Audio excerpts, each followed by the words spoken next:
ओम गुरुभ्यो नमः गम गणपतये नमः हनुमते नमः ओम राम रामाय नमः ओम मातेश्वर्यै नमो नमः ओम मातृपितृचरणकमलेभ्यो नमो नमः ओम शांति शांति शांति हरि ओम श्री गुरुभ्यो नमः। शनि 7:30 के समय द्वादश चंद्रमा विगत 2.5 दिन मकर राशि वाले भुगत चुके हैं। अब कुंभ राशि वालों का द्वादश चंद्रमा शुरू होगा। मीन राशि वालों का 2.5 दिन के बाद द्वादश चंद्रमा शुरू होगा।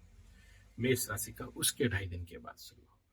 अब इस द्वादश चंद्रमा का कैसा इंपैक्ट आएगा, इस समय आपको सीखना बहुत जरूरी है, जानना बहुत जरूरी है। और शनि 7:30 के समय में स्वाभाविक बात है, अष्टम चंद्रमा और द्वादश चंद्रमा में बहुत सावधान होना चाहिए। यही दिन होते हैं जहां पर आपके साथ कुछ नेगेटिव इंसिडेंट ट्रिगिंग होता है। मुख्यतः इस बात का मैं आने वाला समय में मेष राशि वालों को आगाह करना चाहता हूं, मीन को भी। हालांकि आज से शुरू होने जा रहा है कुंभ का द्वादश चंद्रमा। विगत 2.5 दिन से मकर राशि का द्वादश चंद्रमा था, और इस द्वादश चंद्रमा के समय अगर तिथि फल और बार फल भी अगेंस्ट हो जाए, साथ में कंबर्सन हो जाए मकर राशि का, ये विगत 2 दिन में हुआ था। जिस समय तृतीया था तो मकर कंबस्ट रहता है, प्रतिपदा में मकर कंबस्ट रहता है। तो ऐसे कंडीशन में जब कंबस्ट होता है राशि, तो आदमी का शक्तिहीनता, दुर्बलता, गलत होता है। अपने साथ कहीं पकड़ लो, इंटरनेट में कोई होटल वगैरह बुक किए या कोई रूम वगैरह बुक किए या कोई चीज वगैरह खरीदने के लिए बुक किए, उसमें फ्रॉड होने का चांस रहता है। कोई यात्रा इत्यादि जा रहे हो, गाड़ी नहीं मिला, रुक गए, चल के जाना पड़ा। कहीं गए हो, गाड़ी खराब हो गया, या कहीं धरपकड़ हो रहा है, गाड़ी खड़े हो गया, यानी जो भी नेगेटिव हो सकता है। इस द्वादश चंद्रमा में शरीर में थकावट, बिना फालतू का किसी किसी का खट्टे डकार, अम्लपित्त, गैस्ट्रिक जैसे प्रॉब्लम, गैस होकर सर दर्द होना, किसी का ब्लड प्रेशर बढ़ जाना, किसी का हाथ पैर में दर्द होना, किसी को दुर्बल लगना, किसी का स्वास्थ्य ढीला हो गया जैसे लगना, ये होने का संभावना रहता है। इस समय बिना फालतू का खर्चा होना, लॉसेस होना, पैसा दे दिए और सामान नहीं ला पाए या भूल गए, ये भी हो सकता है।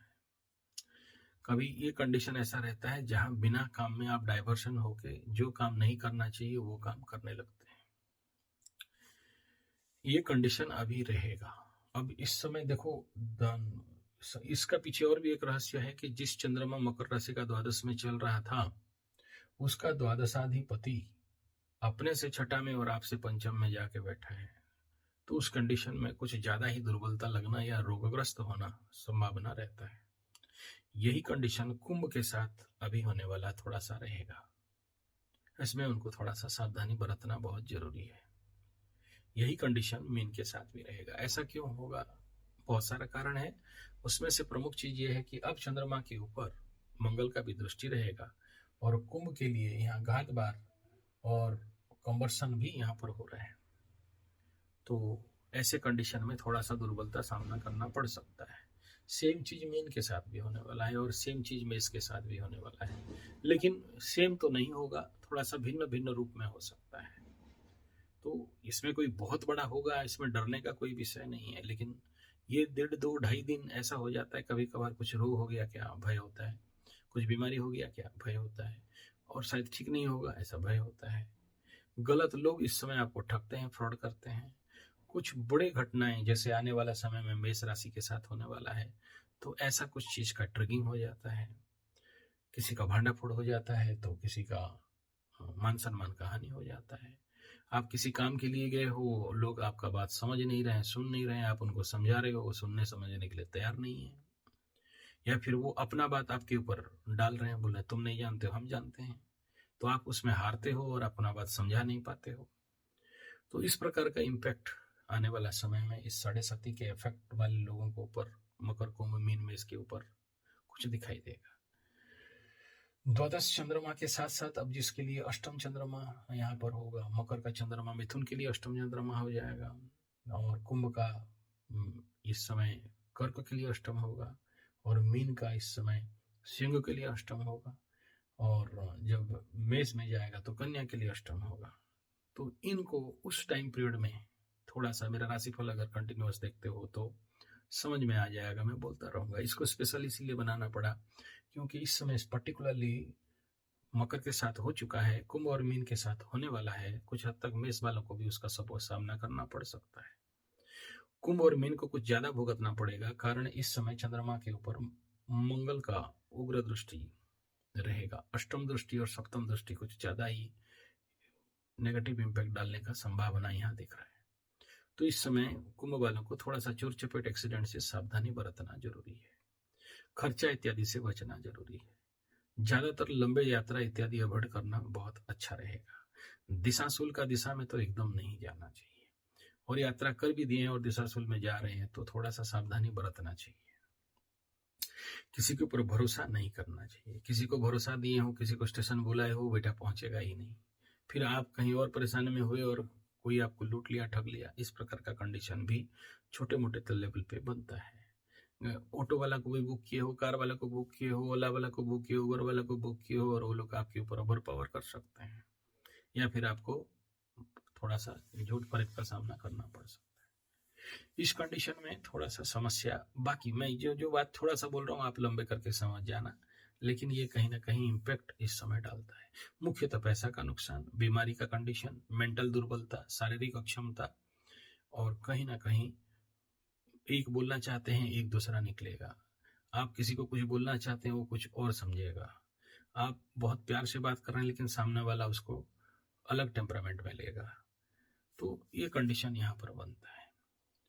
अब दूसरा ये है कि देखिए, मुख्यतः अभी इस समय कुंभ और मीन को और मेष को कहना चाहूंगा, अब तक 37.5 से डर नहीं रहे थे, ठीक है, ऐसे डरने का भी कोई बात नहीं है और डराने के लिए भी बात नहीं बोल रहा हूँ, लेकिन अभी सिनेरियो चेंज होने जा रहा है।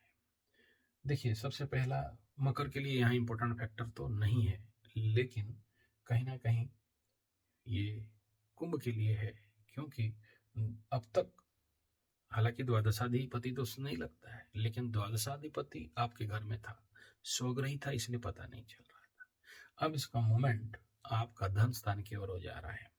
लग्नेश और 12th इन मेनी हाउस, तो चिंता तो करना चाहिए भाई। कुंभ राशि वालों को इतना हल्का तो नहीं लेना चाहिए।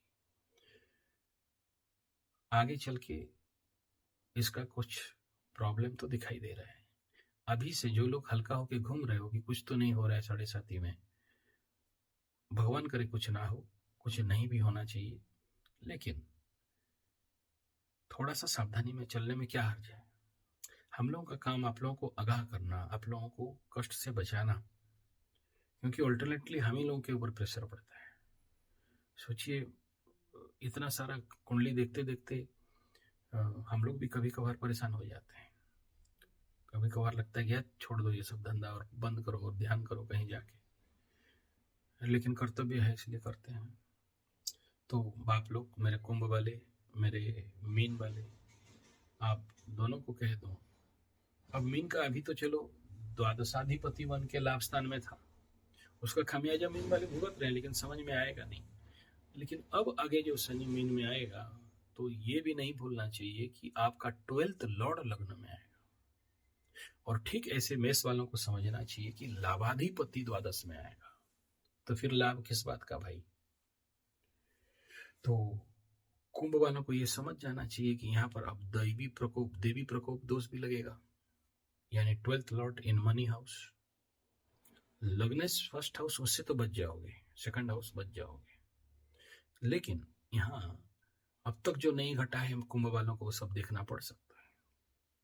क्या क्या देखना पड़ेगा, बहुत सारी वीडियो में बोला हूं, अब बोलना भी नहीं चाहता हूं, लेकिन प्रिकॉशन लेते हुए चलो। ठीक ऐसे ही मीन वालों को कहूंगा, यहाँ सुपर मार्केट बन के लाभाधिपति और द्वादशाधिपति लग्न में आ रहा है, तो अगला 2.5 साल थोड़ा सा सावधान होना चाहिए।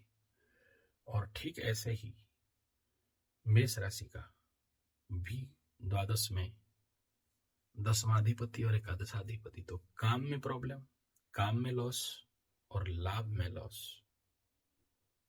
तो अभी से शनि 7.5 रिलेटेड प्रिलिमिनरी इंपैक्ट अगर मेष राशि वालों के साथ होना चालू हो चुका है, किसका माँ का बीमारी, किसका बाप का बीमारी, किसका मेंटल टेंशन, तो किसी का शारीरिक बीमारी, कोई हॉस्पिटल की ओर चक्कर लगा रहा है, तो कोई मेंटली समझ नहीं पा रहा है कि क्या करें क्या ना करें, ये कैसे मुश्किल है। तो अभी से शनि बाबा के समझना, पूजा करने का चक्कर में मैं नहीं रहता हूँ। शनि पूजा का ग्रह नहीं है, कर्म का ग्रह है। अपने कर्म को संभालें, सुधारें और अलर्ट हो जाएं, और जैसे हनुमान चालीसा से सुंदराकांड इत्यादि जो बेसिक रेमेडी है उसको बहुत भक्तिपूर्वक, ध्यानपूर्वक, समझपूर्वक करें। धन्यवाद, नमस्कार।